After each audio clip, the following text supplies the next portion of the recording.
Hello everyone, स्वागत है आप सभी का स्टेप टू सक्सेस चैनल में। डेली करंट अफेयर सीरीज में आज की वीडियो में हम लोग फिर से 2 दिन का करंट अफेयर्स एक साथ डिस्कस कर रहे हैं, 19 मार्च और 20 मार्च का। तो स्टार्ट करते हैं हम अपना पहला क्वेश्चन आज का हमारा पहला क्वेश्चन है, निजी क्षेत्र की 75% नौकरियां स्थानीय लोगों को देने के लिए झारखंड सरकार द्वारा निम्न में से कौन सा पोर्टल लॉन्च किया है। झारखंड सरकार ने लास्ट ईयर एक रूल बनाया था जिसमें इन्होंने बोला हुआ था कि जो निजी क्षेत्र की नौकरियां होंगी उसमें 75% जो नौकरियां दी जाएंगी वो स्थानीय लोगों को दी जाएंगी।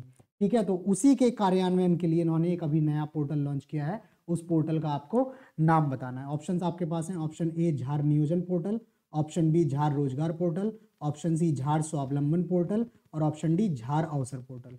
तो इसका जो सही जवाब है वो है ऑप्शन ए झार नियोजन पोर्टल। ये झार नियोजन पोर्टल करके झारखंड सरकार द्वारा नया पोर्टल लॉन्च किया है। जो ये 75% नौकरियां स्थानीय लोगों को देने की बात है उसके क्रियान्वयन के लिए, उसके अच्छे से क्रियान्वयन के लिए किया जाए।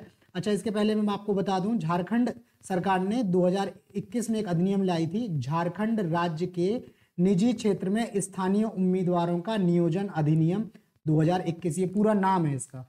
ये अधिनियम लेके आए थे। ये अधिनियम 22 सितंबर 2022 से लागू है। इस अधिनियम के तहत जो निजी कंपनियां हैं, प्राइवेट कंपनीज हैं, उनमें 40,000 तक के वेतन वाले, 40,000 तक का जिनका सैलरी होगा, वैसे पदों के 75% पदों पर झारखंड के स्थानीय युवाओं को रोजगार देने की अनिवार्यता है। मतलब अगर 4,000 तक की वेतन की किसी कंपनी के पास 100 पद हैं तो उसमें से 75 पदों पे इनको झारखंड के लोगों को लेने की अनिवार्यता है। ठीक है, ये अधिनियम जो है वो 22 सितंबर 2022 से लागू है।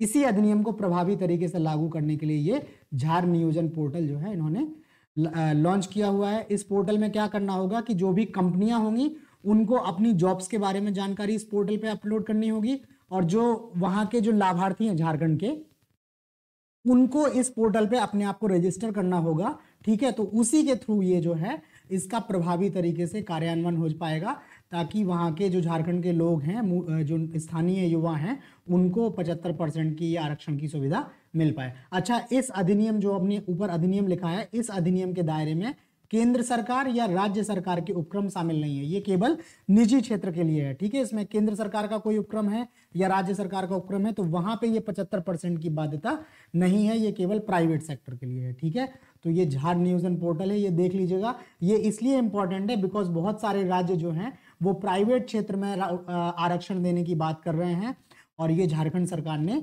कर दिया हुआ है। ठीक है, तो ये हमारा पहला क्वेश्चन हो गया। नेक्स्ट क्वेश्चन पे चलते हैं। नेक्स्ट क्वेश्चन है, हाल में भारत सरकार ने 7 राज्यों में पीएम मित्र मेगा टेक्सटाइल पार्क लगाने की घोषणा की है। पीएम मित्र मेगा टेक्सटाइल पार्क लगाने की घोषणा की है।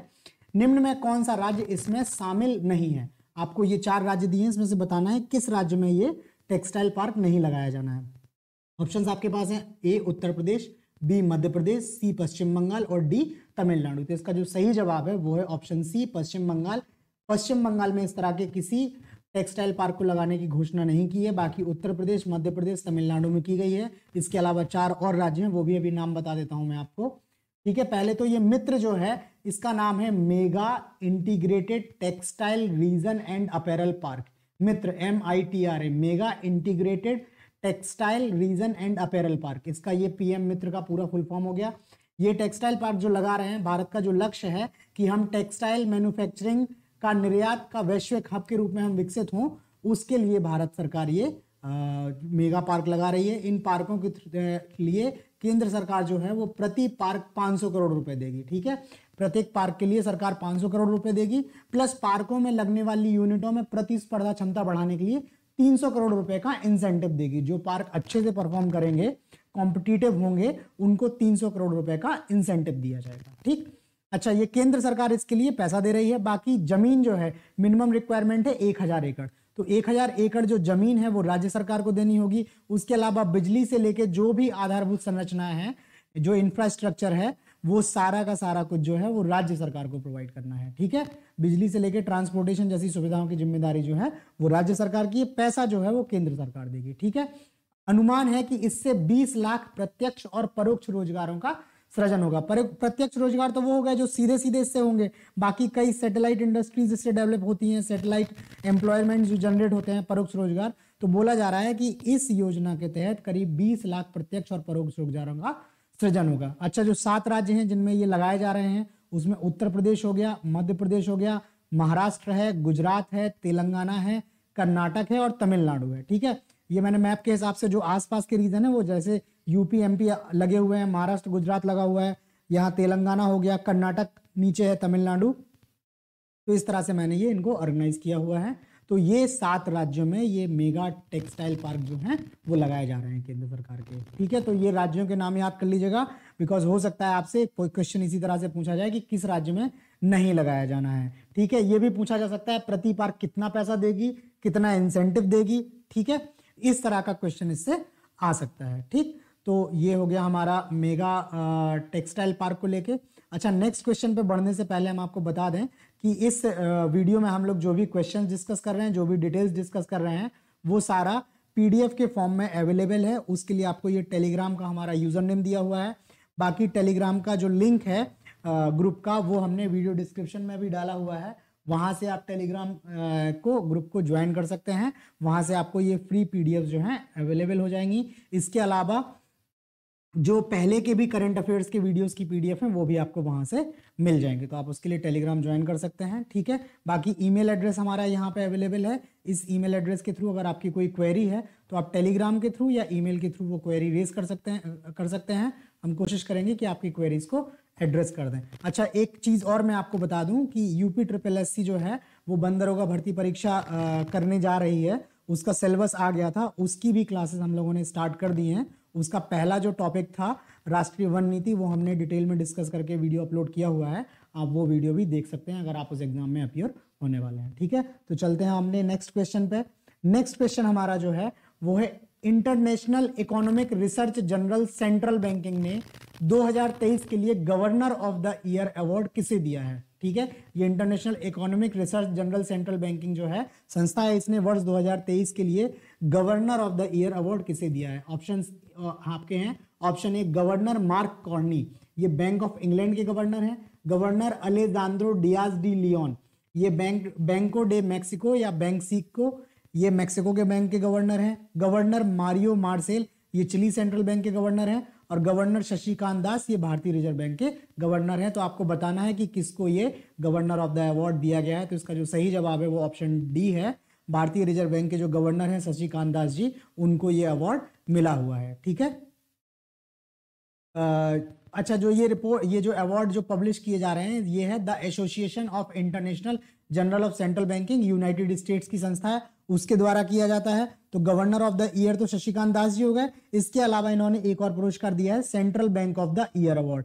Central bank of the year award जो मिला है वो यूक्रेन के नेशनल बैंक को मिला हुआ है। ठीक है, इन शशिकांत दास जी के पहले जो हमारे गवर्नर थे, पूर्व गवर्नर रघुराम राजन जी, उनको भी वर्ष 2015 में ये पुरस्कार पहले मिल चुका है। तो सबसे पहली बार रघुराम राजन जी को मिला हुआ था, ये शशिकांत दास जी को अभी मिला हुआ है। ठीक है, शशिकांत दास जी को क्यों मिला है? यूक्रेन पर रूस के से बढ़ती महंगाई के दौर में गवर्नर शशिकांत दास ने का मजबूत और कुशल नेतृत्व जो है वो प्रशंसनीय है। इन्होंने जिस तरह से हमारे नीति को आगे बढ़ाया है, जिस तरह से नेतृत्व किया है, उसको देखते हुए इनको ये अवार्ड दिया गया है। इसके अलावा कोरोना महामारी के दौरान आरबीआई अर्थव्यवस्था को संकट से बचाने के लिए उसे गति देने के लिए बेंचमार्क लैंडिंग रेट्स जो हैं उनमें भी इन्होंने कटौती की हुई थी। और उसके अलावा कुछ दिनों के लिए ईएमआई नहीं देने के छूट के फैसले के साथ इन्होंने ब्याज में राहत दी गई थी। इन सब कार्यों की वजह से इनको गवर्नर ऑफ द ईयर का अवार्ड दिया गया है। ठीक है, तो ये हो गया गवर्नर ऑफ द ईयर का अवार्ड। नेक्स्ट क्वेश्चन पे चलते हैं।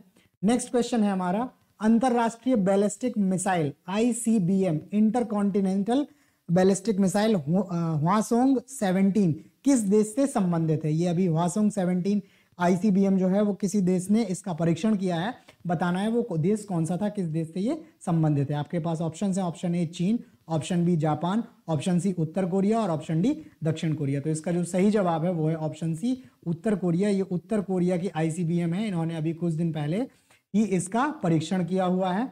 ठीक है, तो ये उत्तर कोरिया की मिसाइल होगी। बाकी ICBM किसे बोलते हैं इसके बारे में हम लोग देख लेते हैं। ICBM वो मिसाइलें हैं जिनकी मारक क्षमता जो है वो 5000 किलोमीटर या इससे अधिक होती है, अर्थात ये एक महाद्वीप से दूसरे महाद्वीप में जाके वार कर सकती हैं। ठीक है, ये मुख्यतः जो है वो बैलिस्टिक मिसाइल हैं और परमाणु हथियारों के लिए डिजाइन किया जाता है। इनके थ्रू परमाणु हथियारों को प्रक्षेपित किया जा सकता है। ठीक है, इसके अलावा अभी कुछ देश ही हैं जिनके पास ये ICBMs हैं, जिसमें रूस, संयुक्त राज्य अमेरिका, चीन, France, Bharat, United kingdom, Israel और उत्तर कोरिया। इतने देश ही हैं जिनके पास अभी ICBM है। इसके अलावा और किसी देश के पास ICBM नहीं है। ठीक है, भारत जो है इसके पास ICBM है और भारत की जो ICBM है उसका नाम है अग्नि 5। अग्नि श्रेणी की जो मिसाइल है उसमें अग्नि 5 जो है, जिसकी मारक क्षमता जो है सबसे ज्यादा है, अग्नि 5 जो है वो भारत की ICBM है। ठीक है, तो ये क्वेश्चन आपसे पूछा जा सकता है। ठीक, कि ICBM जो है उनकी मारक क्षमता कितनी होती है, किसके लिए डिजाइन की जाती है, बाकी नाम भी पूछा जा सकता है उत्तर कोरिया की। ठीक है, भारत की ICBM क्या है उसका नाम भी आपसे पूछा जा सकता है। तो ये हो गया हमारा ICBM के बारे में। नेक्स्ट क्वेश्चन पे चलते हैं। नेक्स्ट क्वेश्चन है, एक फिर से सैन्य अभ्यास की बात है। सैन्य अभ्यास है सी ड्रैगन 23। अभ्यास में भारतीय नौसेना के साथ निम्न में से किस देश की नौसेना ने भाग नहीं लिया है? इसके ऑप्शन है आपके पास। Option A America, option B Canada, option C Korea और ऑप्शन डी फ्रांस। तो इसका जो सही जवाब है वो है ऑप्शन डी फ्रांस। फ्रांस की नौसेना ने इस अभ्यास में भाग नहीं लिया है। बाकी अमेरिका, कनाडा और कोरिया की नौसेनाओं ने इसमें भाग लिया है। ये जो सैन्य अभ्यास, ये जो नौसेना का अभ्यास है, ये 15 से 30 मार्च 2023 तक हो रहा है। इसकी मेजबानी जो है वो संयुक्त राज्य अमेरिका की नौसेना कर रही है। अभ्यास में भारत, अमेरिका, कनाडा, कोरिया और जापान भाग ले रहे हैं। ठीक है, ये जो सी ड्रैगन 23 अभ्यास है, ये लंबी दूरी के समुद्री टोही विमानों के लिए समन्वित बहुपक्षीय पनडुब्बी रोधी युद्ध अभ्यास का तीसरा संस्करण है। ये थर्ड एडिशन है। ठीक है, सिमुलेटेड और लाइव अंडर वाटर टारगेट को ट्रैक करने में विमान की क्षमता का परीक्षण सी ड्रैगन 23 अभ्यास में किया जाएगा। बाकी इसमें 3 भाग होते हैं, परिचय और वार्म अप, प्रशिक्षण अभ्यास और ड्रैगन ब्लेड। तो इसके जो इंपॉर्टेंट फैक्ट्स हैं वो यही है कि ये कब आयोजन हुआ, मेजबानी किसने की, कौन कौन से देश इसमें सम्मिलित हैं। बाकी ये भी आप पढ़ लीजिएगा, हो सकता है कभी पूछ लिया जाए, बट इंपॉर्टेंट फैक्ट्स वही हैं। तो ये हो गया हमारा सी ड्रैगन के बारे में। नेक्स्ट क्वेश्चन पे चलते हैं आज के हम अपने। नेक्स्ट क्वेश्चन हमारे पास आज का है, हाल ही में US, ऑस्ट्रेलिया और UK ने प्रोजेक्ट ऑक्स AUKUS ऑक्स पर एक समझौते की घोषणा की है। यह समझौता किससे संबंधित है? पहले तो ये इसका फुल फॉर्म देख लीजिए। ये AUKUS है, ऑस्ट्रेलिया है, UK फॉर यूनाइटेड किंगडम है, US फॉर यूनाइटेड स्टेट्स है। तो ये US, ऑस्ट्रेलिया और UK के बीच का है, इस वजह से इसका नाम AUKUS ऑक्स रखा गया है।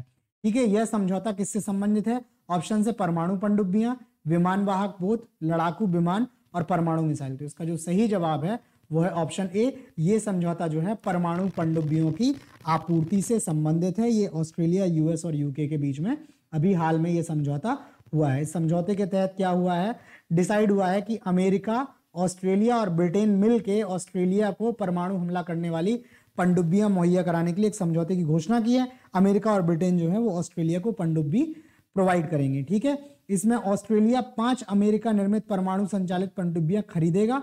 इसके अलावा ऑस्ट्रेलिया और ब्रिटेन नई तरह की पनडुब्बी बनाएगा जिसका नाम होगा SSN AUKUS। ये दोनों देशों ब्रिटेन और ऑस्ट्रेलिया की नौसेनाओं में शामिल होगा। इसका डिजाइन जो होगा वो ब्रिटिश होगा और टेक्नोलॉजी जो होगी वो अमेरिकन टेक्नोलॉजी होगी। इसमें न्यूक्लियर रिएक्टर, हथियार प्रणाली और वर्टिकल लॉन्च सिस्टम आदि से ये पनडुब्बियां जो हैं वो लैस होंगी। कुछ दिन में ये पनडुब्बियां जो है वो ब्रिटेन और ऑस्ट्रेलिया दोनों की नौसेनाओं में ये शामिल की जाएंगी। ठीक है, तो ये हो गया हमारा समझौता AUKUS के बारे में।